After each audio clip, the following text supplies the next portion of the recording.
I just ate a Veg Club sandwich. It was yummy. You might be wondering, why am I talking about food here? Well, we often hear people say that food is fuel. Talking about fuels, we know that different automobiles use fuels to run them.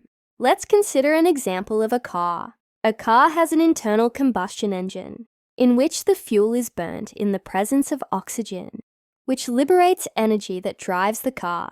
The waste gas is removed out through the vent. Something similar happens in our human body too. The food that we eat acts as fuel to produce energy required for our day-to-day activities. We humans, just like any other animals, locomote, do a lot of physical activities. Plus, there are internal processes functioning non-stop within our body. All these require energy. The energy is obtained from the food we eat. But how is this energy produced, you might ask? To understand this, let's dive deep into a human cell. The glucose molecules and oxygen from the blood diffuse into the cell. The 6-carbon glucose molecule is broken down in the cytoplasm of the cell to form a 3-carbon molecule called pyruvate.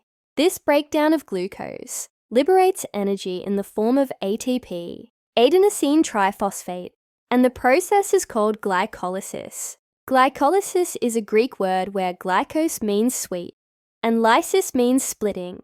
In simple terms, it is a splitting of sugar or glucose. Also, note the location carefully. It occurs in the cytoplasm of the cell. This 3-carbon pyruvate molecule enters the mitochondria of the cell. Further breakdown occurs in the mitochondria to produce carbon dioxide, water, and liberates a much larger amount of energy in the form of ATP. The remaining phase that took place in the mitochondria is called the Krebs cycle.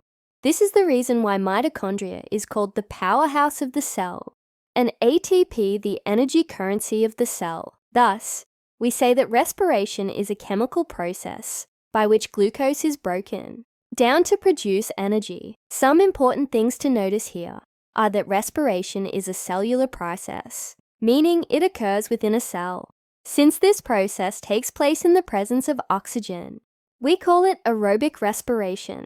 Glucose is the primary substrate for respiration. One single glucose molecule liberates 38 ATPs of energy.